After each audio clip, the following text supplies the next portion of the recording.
Hi, it came with O-rings too. So we are unboxing our beautiful new Mishimoto oil cooler. This one was a little banged up when we got the car already, and obviously this being a little bit thicker help with the oil cooling and stuff like that, especially this being twin turbo, the oil temperatures and stuff will get up there a little bit. So it's nice because it bolts up right back into the stock location with all the stock hardware. It takes the stock line so you don't need to convert anything into AN. And then we have a really nice under tray that's going to go underneath there to protect it because it is right underneath the front bumper. So we don't have to worry about him, you know, going off track and blowing this thing out.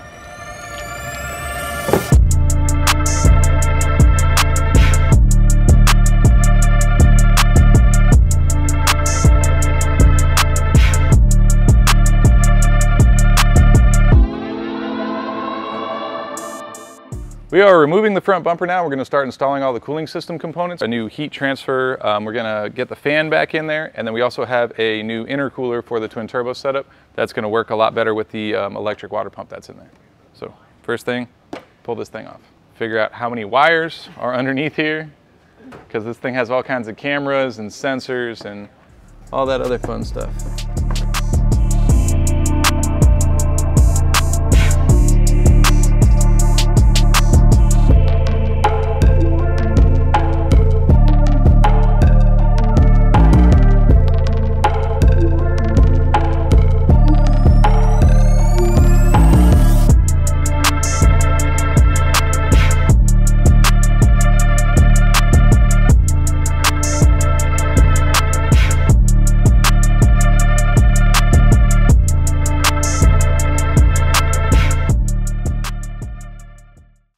This guy has me right now putting on his M3 badge via images on Google. He did and I told him I don't want to be responsible. He's afraid to put an M3 badge. I don't want to be responsible for your crooked M3 badge, guy. So please don't freaking at me in the comments saying nice crooked badge, guy. Guy.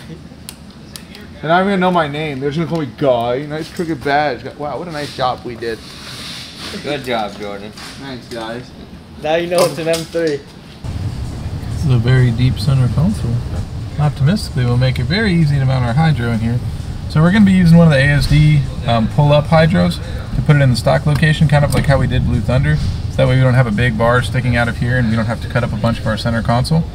So I'm going to remove the stock parking brake assembly and all of the plastic trim in the interior here, just to see if I have to actually remove the whole center console or if we can get away with just sliding it in there and passing a few bolts through.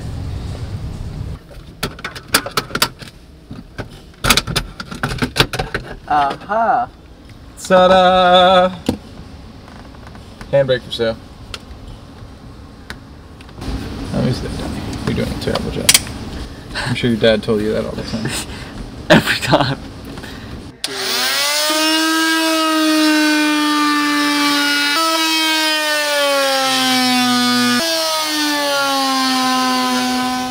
So we got our ASD pull-up.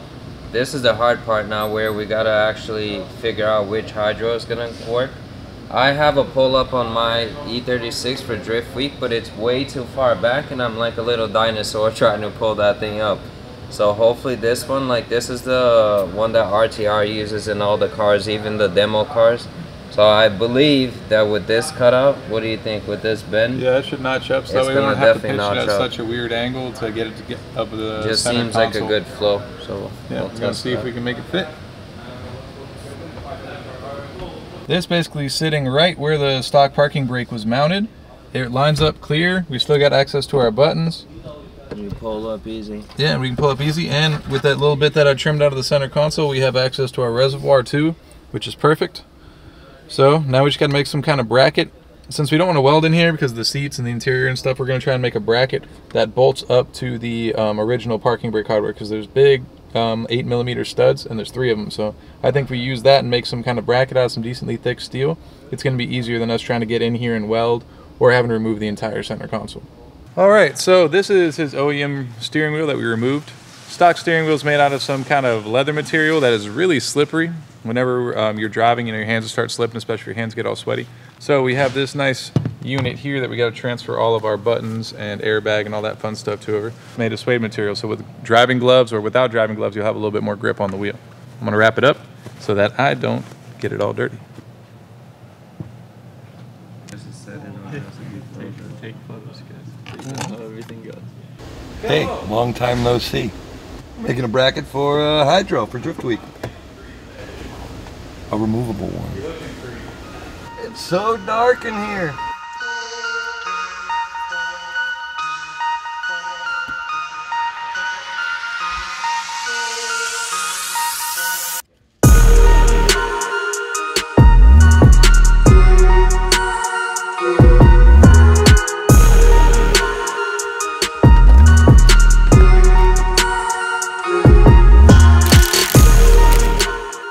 With the subframe out, they actually made this really easy for us. So we have the stock retainer up here that holds the parking brake cable, and then up here above the subframe where the stock hard lines run through, we routed all this stuff over to the corners of our wheel wells. So from here we have little extensions with 90s on them, which will then go down and go over to our caliper, and then we'll figure out the best place to mount the lines once we have the subframe and the knuckles and everything back in place.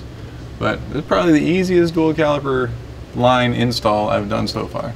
But again, the subframe's out, so it does make it a lot easier.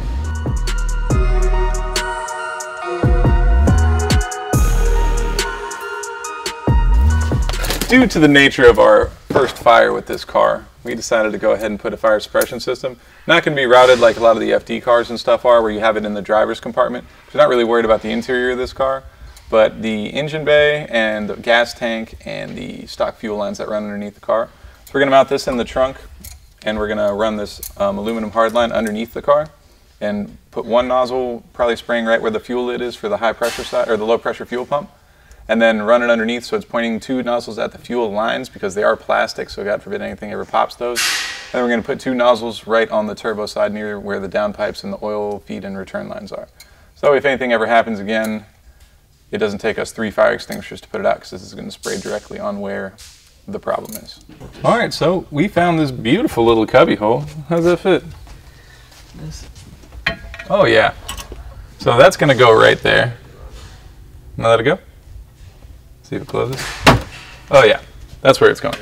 No one's ever going to know. Our pass-through from where our trunk that you saw there goes right here, and while we had the subframe out, it made everything really easy to route. So our line goes right here across the highest point where our power cable runs, so we know there's no interference with the subframe. We have one nozzle over here where the stock fuel lid goes in, and also where the fill neck is, which is 2 common leak points for most gas tanks. Then it routes all the way through here, tucks up along underneath of the frame rail, so it's not the lowest point anywhere it can pinch. And then we have one nozzle put here at the oil return and oil feed line of the rear turbo, and another nozzle up here pointed at the same on the front turbo. So that way if anything happens on this side, we can put out the fire before it causes a bunch more damage, like we had to replace all of this stuff last time.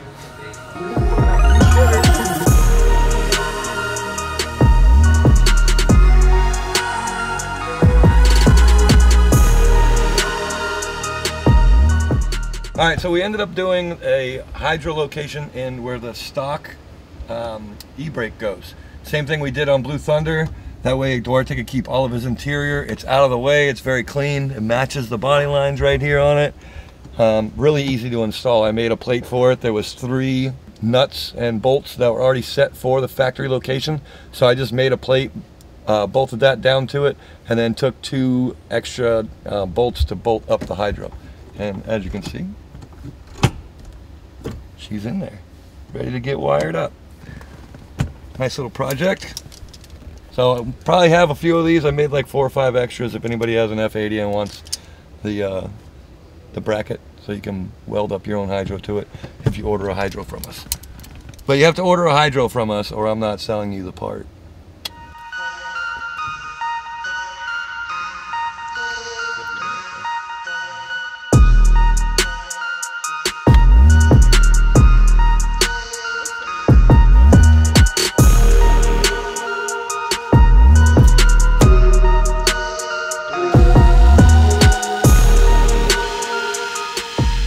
If you don't have one of the glue erasers, but I use just a rubber valve stem, and you can actually use that to get your double-sided tape off because there's a bunch underneath this wing. You can see, kind of just softens the glue up, and then you can use the wipes and the stuff just comes right off.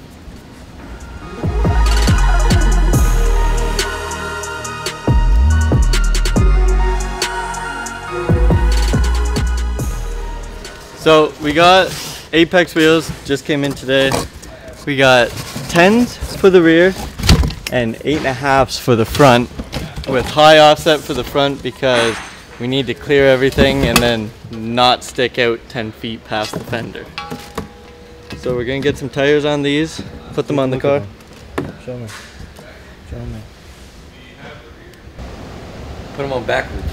Only one. Bacchiotomy. If I put them both on backwards, it'd be easy, but I only put one on backwards. We ran Cam's car a whole year with one tire backwards. He We're said trying it's to for backies. push water into the tread. No, it's for backies. You get better grip that way. I hate you guys so much.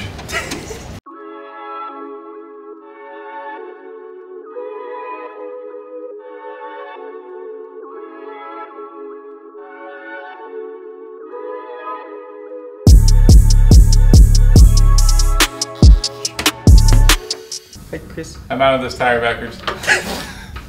This is the driver's side, Donnie. But the good news is our test fit went really well and we don't have to hack the entire body or fenders apart on this car, so pretty happy about that. So what our droop height is right now, we are going to keep as our stationary height. So when we actually put the car on the ground, ideally it'll be at the same height it is right now. So we're gonna raise the suspension probably like an inch and then go from there. Just gonna measure our wheel gap to try and keep it right where it's at, because it's mint. And it's not a monster truck, which was our other concern. No monster trucking. We're gonna be monster trucking, don't you worry.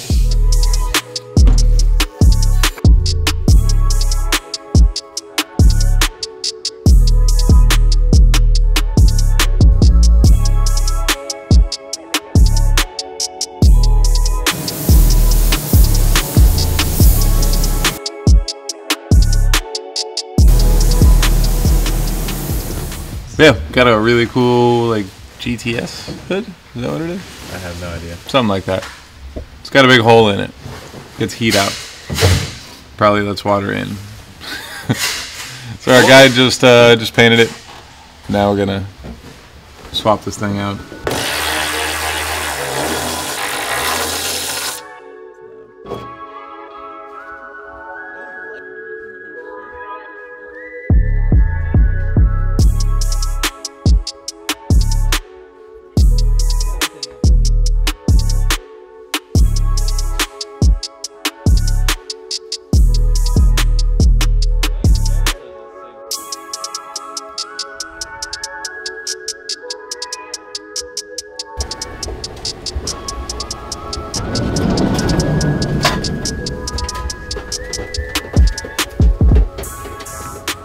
Going on.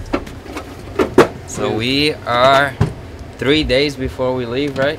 3 We're days. about getting ready to leave for Drift Week. We got this beautiful trailer version 2 deluxe series. This is the jam right here. So we are replicating the van into the trailer. Way more space. Look at this thing. This is like the ultimate.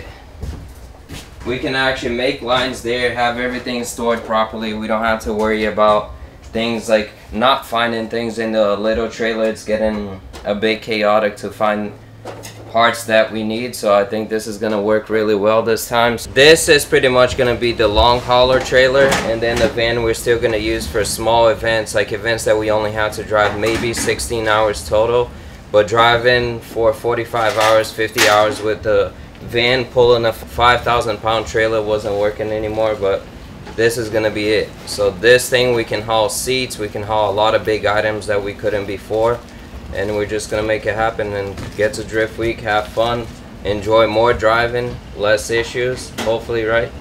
Yeah, more driving, less issues. Exactly. More fun. That's it.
ladies and gentlemen, I hope that you guys enjoyed the build. The boys worked hard for the past 2 weeks to get this beast done for Drift Week. We are actually about to load the car up, so I'm excited for that. I thank all the sponsors that worked with us. It was a very short notice, fast build. We only had 2 weeks to do it, especially with the car being burned. I'm super pumped on the car. This car is a beast. Like, I can't wait to drift with the boys, make some memories, and shred in California. So stay tuned for all the Drift Week cool videos coming up, and we'll catch you guys on the next video. Thank you.